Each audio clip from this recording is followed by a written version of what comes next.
Welcome. Come to our session second of complex number. Last time we have seen definition of complex number, finding its real part and imaginary part.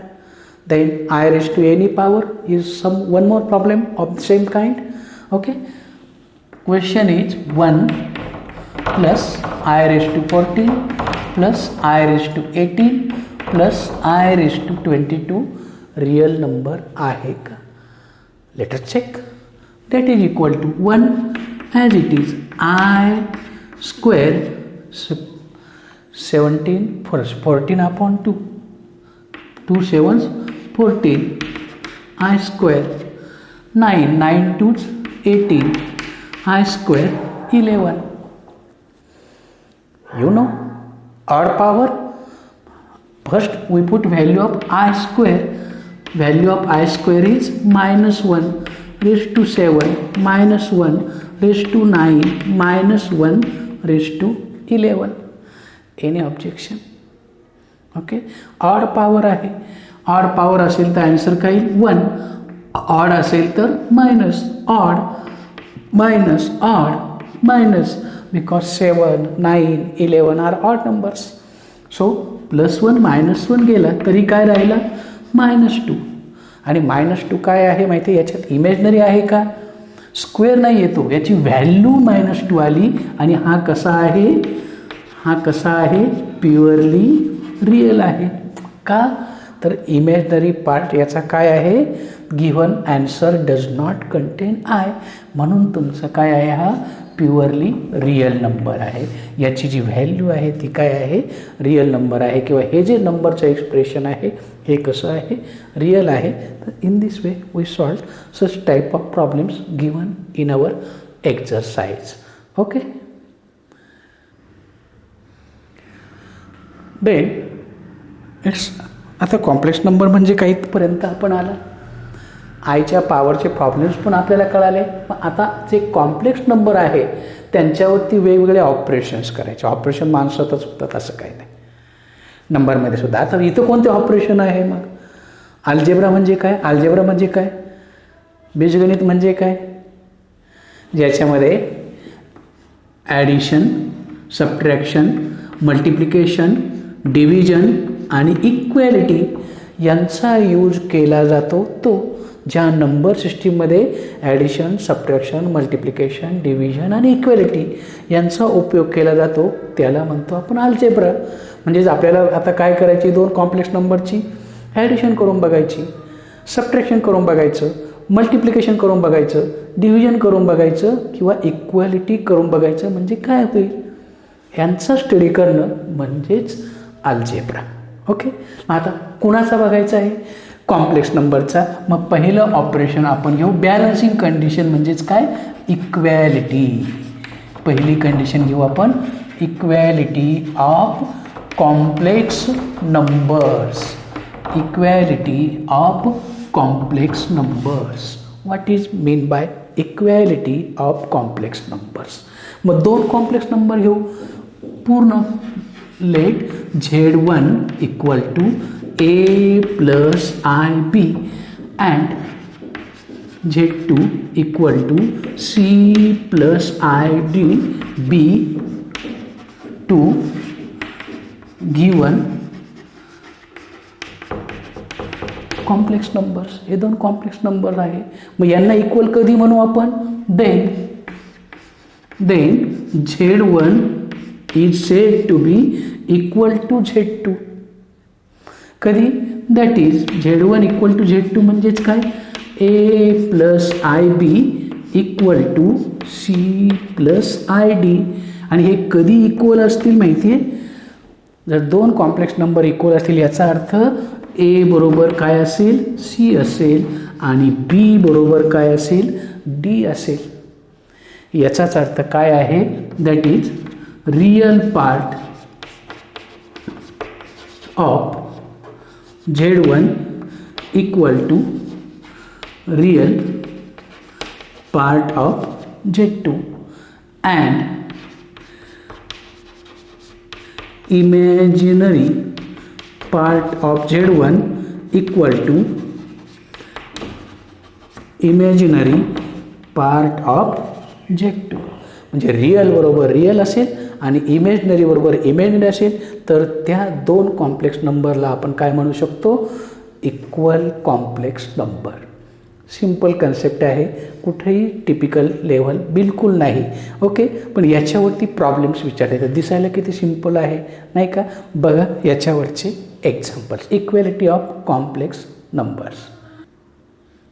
C first example, a plus 2b plus 2ai equal to 4 plus 6i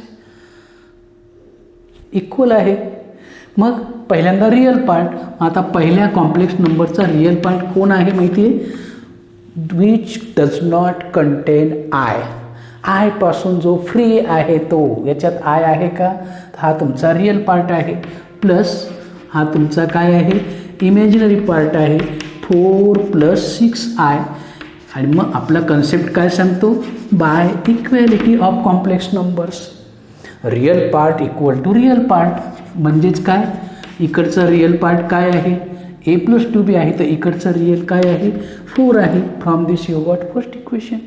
imaginary part, हा imaginary म्हणजे coefficient of i, i नाही आयचा coefficient. Imaginary part इक्वलचा imaginary part हा झाला 2. याच्यापासून तुम्हाला कोणाची किंमत मिळेल, एची, आणि किती मिळाली 3. वाय 6/2 ही किंमत कुठं टाका, फ्रॉम 1 एक नंबरमध्ये टाकून द्या. म्हणजेच 3 प्लस 2b इक्वल टू 4. म्हणजेच 2bची किंमत किती आहे, आणि म्हणून b किती येईल 1/2. a equal to 3 and b equal to 1/2. Typical वाटतं, बघा बरं. One more example, a plus b 1 bracket into next bracket 2 plus i equal to b plus 1 plus 10 plus 2i. इकडे रिअल पार्ट इमॅजिनरी पार्ट आहे, इकडे आहे का, तर मागच्यासारखं आहे का, नाही. इथं दोघांच्यामध्ये कुठलं साईन आहे, साईन नाही, म्हणजे दोघांच्यामध्ये प्रॉडक्ट आहे. मग पहिल्यांदा प्रॉडक्ट करू. a प्लस बीने 2ला गुणला, 2a plus 2b, a plus बीने 2ला गुणलं, आणि आता a प्लस बीने कुणाला मल्टिपल केलं, आयला मल्टिपल केलं. बघा बरं ब्रॅकेट सॉल्विंग बरोबर आहे का. a plus b into 2 2a plus 2b, a plus b into i आहे तसाच, equal to b plus 1 plus 10 plus 2a into i. काहीच नाही, प्रॉडक्ट होतं, प्रॉडक्ट करून घेतला. ओके, रिअल पार्ट झाला, इमॅजिनरी पार्ट झाला. पुन्हा सेम कन्सेप्ट, पुढचा पार्ट तुम्हाला येईल. By equality real part 2a plus 2b equal to b plus 1. Real equal to real. याच्यावरनं इक्वेशन तयार करा. हा b तिकडे घेऊन जा, b तिकडे गेला तर काय होईल माहिती आहे, 2a plus b equal to 1. This is our first equation. Then imaginary part, left साईडचा a प्लस b आहे, राईट साईडचा इमॅजिनरी पार्ट काय आहे 10 प्लस 2a आहे. ओके, मग हा 2a तिकडे जाऊ द्या, a minus 2a minus a plus b equal to 10. Any objection 2. आता हे सायमल्टेनियस इक्वेशन आहे, सॉल्व नाही करता येणार. दोघांची काय करा, फक्त सबट्रॅक्शन करा. सबट्रॅक्शन केला की हा प्लस आहे, याचा काय मायनसचा प्लस होईल, इथं मायनस होईल, इथंही मायनस होईल. प्लस बी मायनस बी काय होईल, कॅन्सल होईल. 2a plus a 3a equal to minus 10 plus 1 minus 9. याचा अर्थ a किती आला हो, एची किंमत किती आली मायनस 3 आली. कुठल्या तरी एका इक्वेशनमध्ये टाका. समजा from 1 2a minus 6 plus b equal to 1, आणि म्हणून बीची किंमत किती आली 7 आली. आणि असा हा प्रॉब्लेम आहे. बघा बरं, हो खूप सोपं आहे. Okay, you just try and go on. See this example, if x plus 2y plus 2 minus 3y into i plus 4i equal to 5. सोडवायला दोन ऑप्शन आहे. 4i एक तर शिफ्ट करा किंवा इमॅजिनरी पार्ट कलेक्ट करा. दोन्ही ऑप्शन आहे. प्लेन पार्ट तुम्हाला दाखवतो. हा तुमचा कॉम्प्लेक्स नंबर आहे.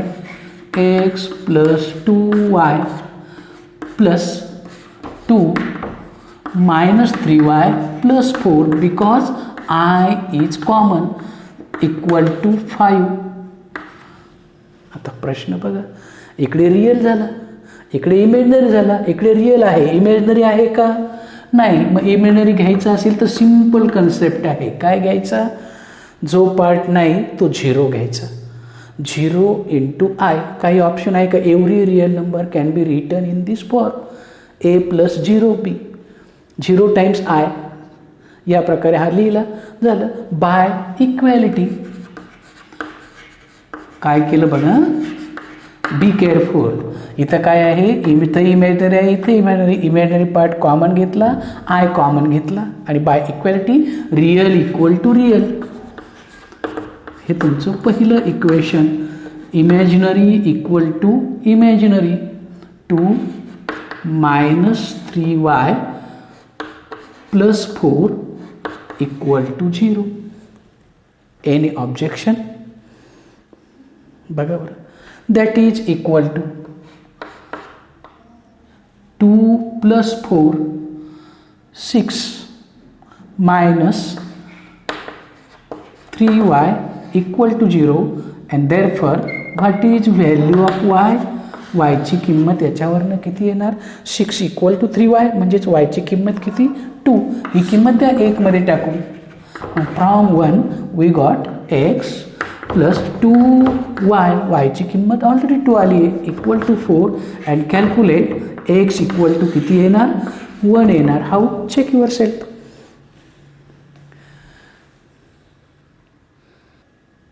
सी बघा, पहिला प्रॉब्लेम सॉल्व्ह झाला. 3 प्रॉब्लेम आपण सोडवले, एकदम सोपे होते. मग प्रॉब्लेम सॉल्व्ह झाला की पुढचा प्रॉब्लेम क्रिएट होतो. बघा हा problem. Find the values of x plus y if x into bracket 1 plus 3i plus y into bracket 1 minus 2i minus 5 plus i cube. Okay. मी एक्स वायचा पार्ट. आता याच्यात रिअल आणि इमॅजिनरी कलेक्ट करता येते का? मिक्स झाले सगळं. ब्रॅकेट सॉल्व करून टाका पहिल्यांदा. मग x into 1 x plus 3x into I plus y minus 2y into I. Okay. आता हा वेगळा कन्सेप्ट दाखवतो. ह्या टर्म मी शिफ्ट करतो. 5 मायनस आय क्यूब. ओके. काय केलं? या 2 टर्म मी शिफ्ट केल्या. तसेही ठेवल्या तरी चालेल, पण शिफ्ट केल्या तर फास्ट ॲन्सर. फास्ट वगैरे काही नाही, पण एक वेगळेपणा येईल थोडासा. ओके. आता रिअल पार्ट बघा. रिअल पार्ट म्हणजे ज्याच्यात आय नाही तो काय आहे? X plus y. आता इमॅजिनरी पार्टचा आय कलेक्ट करा. केला कलेक्ट, कॉमन घेतला. आता काय राहिलं ब्रॅकेटमध्ये? 3x minus 2y equal to 5 minus i square into i. I क्यूबची 4 कशी केली आपण? आय क्यूबची 4 आय स्क्वेअर इंटू आय म्हणजेच -1 इंटू आय म्हणजेच मायनस आय. आता याची किंमत काय आहे? मायनस आहे आणि तो मायनस म्हणजेच याची किंमत काय होईल? Minus minus plus 5 times i. Am I correct? हे तुमचं रिझन आहे का ते? ओके. इथपर्यंत काही शंका? पुढचा पार्ट सिमिलर आहे. By equality try to solve it. X plus y equal to काय मिळेल? 5. हे तुमचं पहिलं इक्वेशन मिळेल. 3x minus 2y equal to 1 हे तुमचं दुसरं equation. Imaginary part equal to आयचा coefficient equal to i, real equal to real. आणि जमणार नाही हे सॉल्व करायला. बघा बरं सॉल्व करून काय येईल याचा ॲन्सर. काय करणार माहिती आहे ना? 10th standard method. कोएफिशियंट सारखा करायचा. मग 1ला कशाने मल्टिपल करणार? 2ने मल्टिपल केला. 2ने मल्टिपल केला तर काय मिळेल? 2x plus 2y equal to 10. This remain as it is. 3x minus 2y equal to 1. दोघांची काय करूया आपण? ॲडिशन करूया. म्हणजेच किती होईल? 5x इक्वल टू 11 म्हणजेच x इक्वल टू काय होईल 11/5 होईल. ही किंमत कुठं टाका 1 नंबरमध्ये टाका. मग 11/5 plus y equal to 5 x plus y equal to 5 म्हणजेच yची किंमत काय आहे 5 मायनस 11/5. ओके 5 5 25 मायनस 11 किती आला 25 minus 11 14/5 and this is a value of y. Try your self. बघा बरं ह्याच येतात का माझंही चुकू शकतं. I am not a God. Okay but at least try. Question काय होता x प्लस वाय मग 11/5 प्लस 14/5 इक्वल टू किती बेस सेम आहे ॲडिंग देअर इंडायसेस 4 + 1 5 25 आणि म्हणून ॲन्सर पुन्हा काय आला 5 आला आणि हेच तुमचं ॲन्सर आहे. ओके असा हा प्रॉब्लेम संपला तुमचा ॲन्सर. ओके बघा बरं हा पुढचा प्रॉब्लेम आहे. Find the value of x plus y if x plus 2i plus 15i⁶y equal to 7x plus i³ into y plus 4. मला वाटतं हा प्रॉब्लेम तुम्ही सोडू शकता. Try yourself. ओके मी पुढच्या पार्टकडे निघतो आहे. Come towards next part. Next operation equality आपण बघितलं त्याच्यावरचे प्रॉब्लेम पण बघितले. Come towards addition of complex number. मागे if z1 equal to a plus ib and z2 equal to c plus id b two complex numbers, then how I find z1 plus z2? z1 a plus ib, z2 c plus id. आपण काय करतो that is equal to रिअलमध्ये real घेणार a plus c i common b plus d. याचाच अर्थ काय केला adding real part of first complex number in real part of adding real part of z2 in real part of z1. म्हणजे adding their real parts and imaginary parts and imaginary part of z1 in imaginary part of z2. म्हणजेच काय रिअलमध्ये real मिळवा इमॅजिनरीमध्ये imaginary मिळवा तुमचा answer संपून जाईल. काही शंका एकदम सिम्पल पार्ट आहे. ओके याच्यावरचं एक एक्झाम्पल घेऊ. मग if z1 equal to if z1 equal to 2 plus root of -4 z2 equal to 3 minus root of -25. तेव्हा कुठे हे कॉम्प्लेक्स नंबर आहे लेट अस चेक. 2 रूटमध्ये मायनस आलं त्याच्याबद्दल काय घेणार आय. रूटच्या रूटमध्ये मायनस आलं त्याच्याबद्दल आय आणि 4चं स्क्वेअर रूट काय आहे 2. हा झाला पहिला कॉम्प्लेक्स नंबर. 3 मायनस पुन्हा रूटमध्ये मायनस आलं आय आणि 25चा स्क्वेअर 5 झाले 2 complex number. And therefore what is their addition and therefore z1 plus z2 काय येईल मग z1 plus z2 equal to 2 plus 2i plus 3 minus 5i. Bracket काढून टाका 2 plus 2i plus 3 minus 5i. Real पार्टमध्ये real part मिळवा 5. इमॅजिनरीमध्ये imaginary मिळवा पण कसं आहे plus i common 2 minus 5 into i and which is equal to 5 - 3i आणि अशी झाली तुमची ॲडिशन. बघा बरं, काही अवघड आहे का?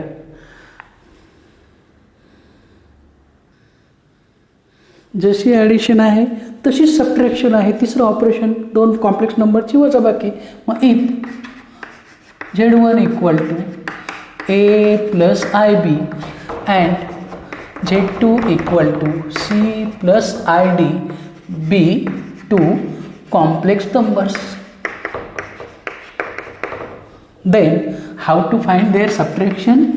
Then Z1 minus Z2 can be written as A minus C plus I times B minus D. म्हणजेच काय? Subtract real part of Z2 from real part of Z1 and imaginary part of Z2 from imaginary part of Z1. रिअलमधनं real वजा करा, इमॅजिनरीवरनं imaginary वजा करा. Example बघूया. If Z1 equal to 4 - 5i, Z2 equal to 7 - 10i, तर how to find Z1 minus Z2. मग Z1 कोण आहे? 4 - 5 आहे, मायनस Z2 कोण आहे? 7 - 10 आहे. डायरेक्ट करा किंवा ब्रॅकेट सॉल्व करा. 4 - 5i निगेटिव्हमध्ये घेतला, -7 + 10i and that is equal to रिअलमधनं रिअल गेला. 4 - 7 -3 -5i + 10i किती आला? +5i. आणि असा हा झाला तुमचा सबट्रॅक्शन. बघा बरं, काही टिपिकल आहे का? ॲडिशन आणि सबट्रॅक्शन एकदम सिम्पल पार्ट, फक्त in terms of complex numbers एवढाच तुमचा पार्ट आहे, बाकी काही नाही. ओके, तर असा हा तुमचा सेशन सेकंड. याच्या पुढे राहिला मल्टिप्लिकेशन, डिव्हिजन आणि कॉन्जुगेट, तर तो पुढचा पार्ट आहे, तो पुढच्या सेशनमध्ये बघूया. ओके, कसा वाटला ते बघा. आवडल्यास आपल्या मित्रांनाही सांगा, सबस्क्राईब करा. एकदम सिम्पल आहे, फक्त थोडं थोडं करत पुढे चला, एकदम इझी पार्ट आहे. ओके.